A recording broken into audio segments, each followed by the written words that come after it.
One of this pair, she believed, was worth three ordinary men. She asked them about their adventures, and the Duke solemnly assured her that they never had experienced any.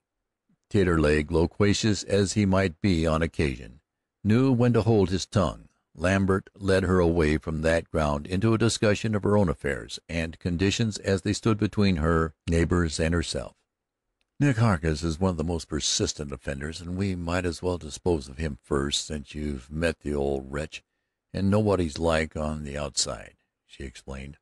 "Hargus was in the cattle business in a hand-to-mouth way when we came here, and he raised a bigger noise than anybody else about our fences, claiming we'd cut him off from water, which wasn't true. We didn't cut anybody off from the river. Hargus is married to an Indian squaw, a little old squat black-faced thing as mean as a snake. They've got a big brood of children. That boy you saw this morning is the senior of the gang. Old Hargus usually harbors 2 or 3 cattle thieves, horse thieves, or other crooks of that kind, some of them just out of the pen, some of them preparing the way to it. He does a sort of general rustling business with this ranch as his main source of supply. We've had a standing fight on with him ever since we came here, but today was the first time, as I told you, that he ever was caught." "You heard what he said about cutting the fence this morning? That's the attitude of the country all around. You couldn't convict a man of cutting fence in this country, so all a person can do is shoot them if you catch them. I don't know what Hargus will do to get even with this morning's humiliation." "I think he'll leave that fence alone like it was charged with lightning," Taterleg said.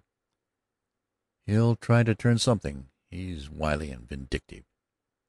"Needs a chunk of lead about the middle of his appetite," Taterleg declared. "Who comes next?" Lambert inquired. "There's a man they call Walleye Bostian.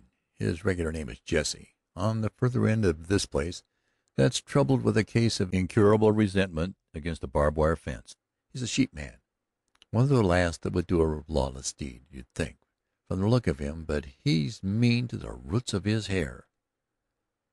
"All sheepmen's ornery, ma'am, they tell me," said Taterleg, a cowman from core to rind, and loyal to his calling accordingly.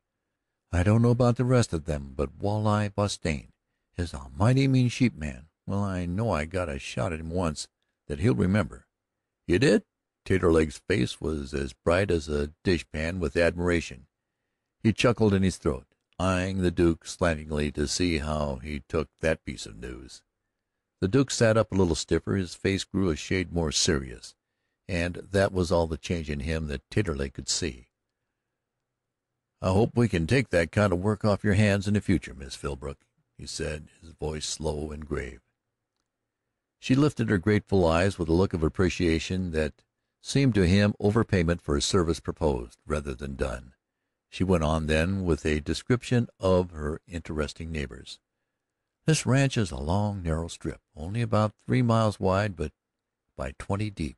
The river at this end of it, Walleye Bostian at the other. Along the sides there are various kinds of reptiles in human skin, none of them living within 4 or 5 miles of our fences, the average being much further than that. The people are not very plentiful right around here. On the north side of us, Hargus is the worst. On the south side, a man named Kerr. Kerr is the biggest single-handed cattleman around here. His one grievance against us is that we shut a creek that he formerly used along inside our fences that forced him to range down to the river for water. As the creek begins and ends on our land, it empties into the river about a mile above here. It's hard for an unbiased mind to grasp Kerr's point of objection." "Have you ever taken a shot at him?" the Duke asked, smiling a little dry smile. "No," she said reflectively, "not at Kerr himself. Kerr is what is usually termed a gentleman. That is, he's a man of education and wears his beard cut like a banker's, but his methods of carrying on a feud are extremely low. Fighting is beneath his dignity, I guess. He hires it done." "You've seen some fighting in your time, ma'am," Taterleg said. "Too much of it," she sighed wearily. "I've had a shot at his men more than once, but there are 1 or 2 in that Kerr family I'd like to sling a gun down on." It was strange to hear that gentle-mannered, refined girl talk of fighting as if it were the commonest of everyday businesses. There was no note of boasting, no color of exaggeration in her manner.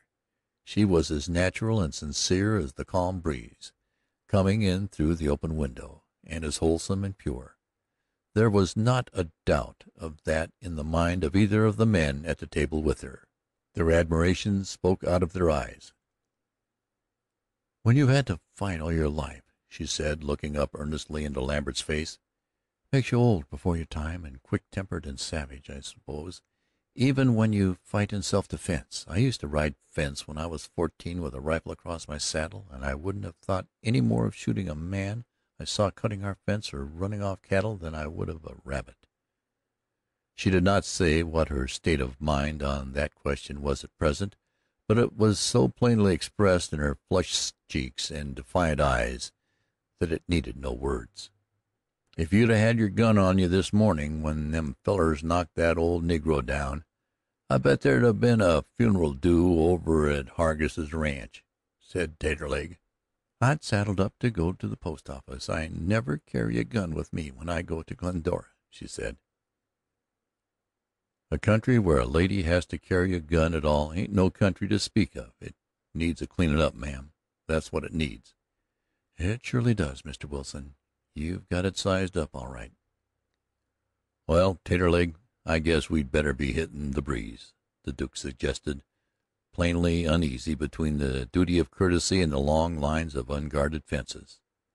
Taterleg could not accustom himself to that extraordinary bunkhouse when they returned to it on such short time. He walked about it, necktie in his hand, looking into its wonders, marveling over its conveniences. "It's just like a regular human house," he said. There was a bureau with a glass to it in every room, and there were rooms for several men. The Duke and Taterleg stowed away their slender belongings in the drawers and soon were ready for the saddle. As he put the calfskin vest away, Duke took out a little handkerchief from which the perfume of faint violet had faded long ago, and pressed it tenderly against his cheek. "You wait on me a little while longer, won't you?" he asked. Then he laid it away between the folds of his remarkable garment very carefully, and went out, his slicker across his arm, to take up his life in that strip of contention and strife between Vesta Philbrook's far-reaching wire fences. Chapter 10